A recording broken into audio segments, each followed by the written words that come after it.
Hey, what's going on, everybody? This is Shano over here, and we're talking about Chrysler, the airflow. We're also talking about Chrysler's future and where is it going. First off, the airflow is very nice. We're going to talk about the car just a little bit. I'm going to get to a few other things. I think it's a really nice looking car. It's a little typical as far as what we see in the electric market field. Is these, and it's not just electric. It's kind of like this design of a car, SUV, but it's like in between. You know what I'm saying? So that's kind of like what we're seeing in the market a lot, giving people just more room, yada yada yada. But overall, it's a nice car. It's got a lot of tech, obviously, and a lot more screens, yada yada yada.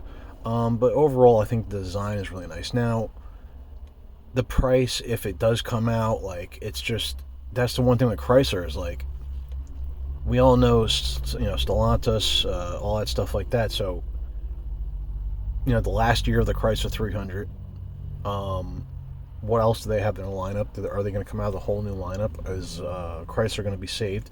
Now, from what I heard, they have like 10 years to get their stuff together. If they don't sell or whatever, they're just going to ditch the company. I mean, that's so far, that's what Stellantis said. It's like every division has to do really good in the next, and 10 years isn't a whole bunch of time to get that right. Because you can make a car and then no one buys it, then make another one and no one buys it, or it does very low in sales. But I think Chrysler, if they do come out with this car, which I don't know what they're waiting for, it's a really nice looking vehicle.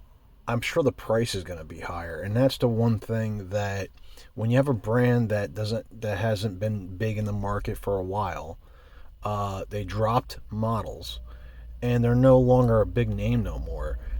I think the wrong thing to do would be coming out with like a car that's just way overpriced, especially if it's full electric. Now, I think they should have a full electric in their lineup, sure.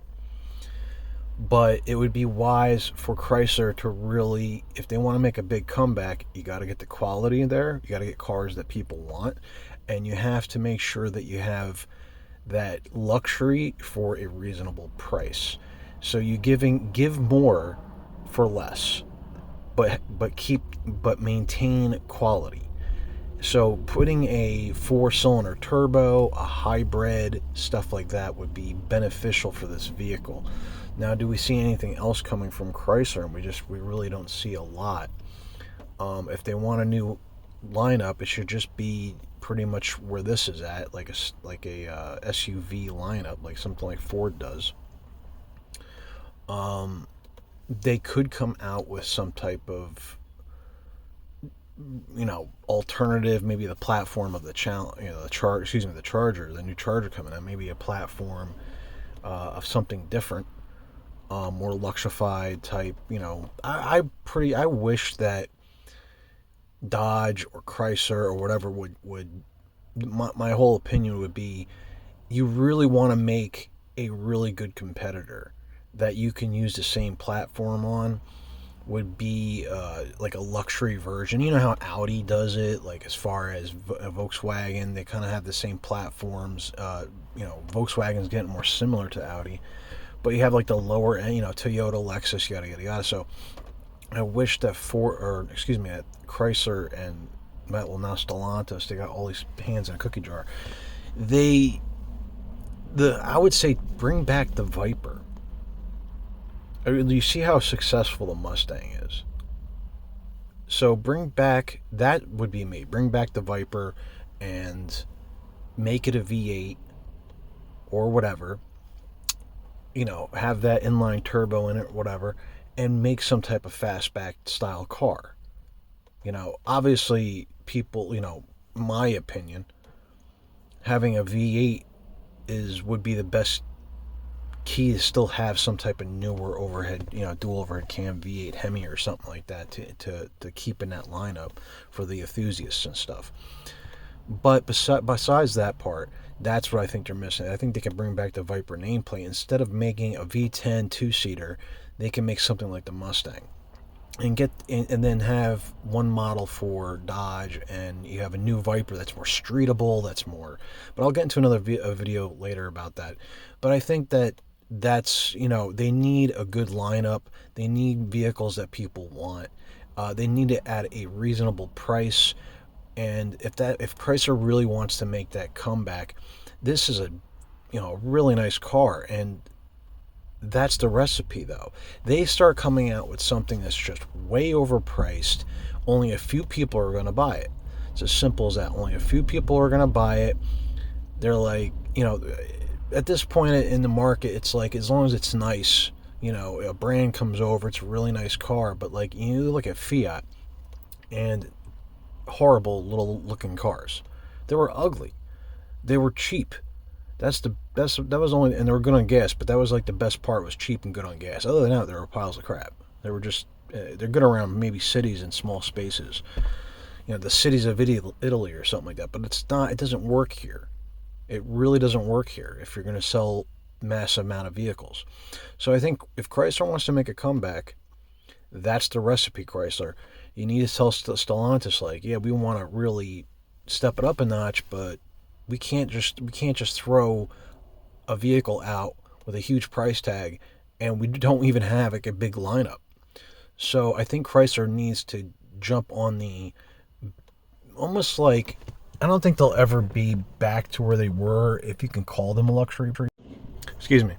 If you can call them a luxury brand, but they kind of need to do that. They need to be that. They need to come back as like a luxury brand. Like Audi was like down at the bottom, and eventually they got their shit together. It was like the least luxury of the BMW, like the German cars. It was like, Audi is okay, yada yada yada. I remember when they were just like, yeah, it's an Audi. It's like, oh, it's all right. The shape, the design, stuff like that. It wasn't spectacular. And then eventually they introduced like that new front end and stuff like that. They really stepped up their game. They made a huge comeback, and now they're just one of the top luxury sport cars out there, just like the Mercedes-Benz and the BMWs. But that's what Chrysler, I think Chrysler will never be that level, but I think they can be like near Cadillac. Cadillac, in my opinion, is like more luxurified, yada yada yada. But I still don't think they're comparable to. They try to be, but I still don't think they're comparable to, the German cars and that perspective. Hell, I think Lincoln is beating their ass right now as far as luxury. But they do have, some nice vehicles. But I think Chrysler can be in that department. They just need to start off really good. Like, really, really good. Have at least 3 in your lineup. Max, down the road, maybe 4 or 5. Bigger SUV, a compact SUV, a midsize SUV. I still think they need something in between that, something in the middle, something more sporty or something like that. Like, get into that department a little bit to have, mix it up. Maybe a Roadster or something that's not the Chrysler Crossfire. I still think it would be better off like something like in a Mustang era, where you still have back seats, hatchback, something like almost like the Kia Stinger was. But we all know the reasons why that, wasn't the best. It's for another video, but we all know. It says Kia on it and $60,000. But I think that Chrysler, that's what they need to do. Start off with a bang.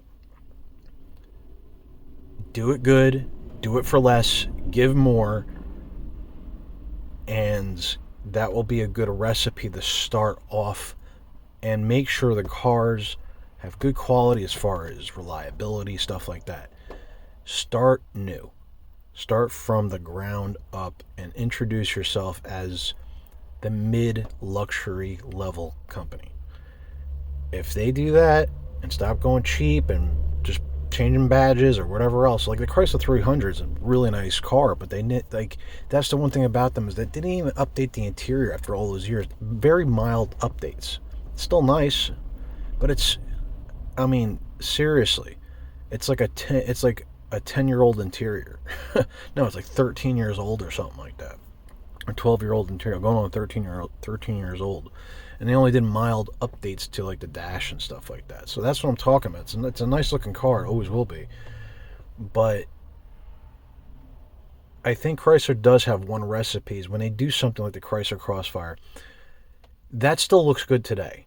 So that's the one thing that they have that they don't utilize as much. They don't take something and say, yeah, we can make it look really nice for a long period of time, but they failed into update other things.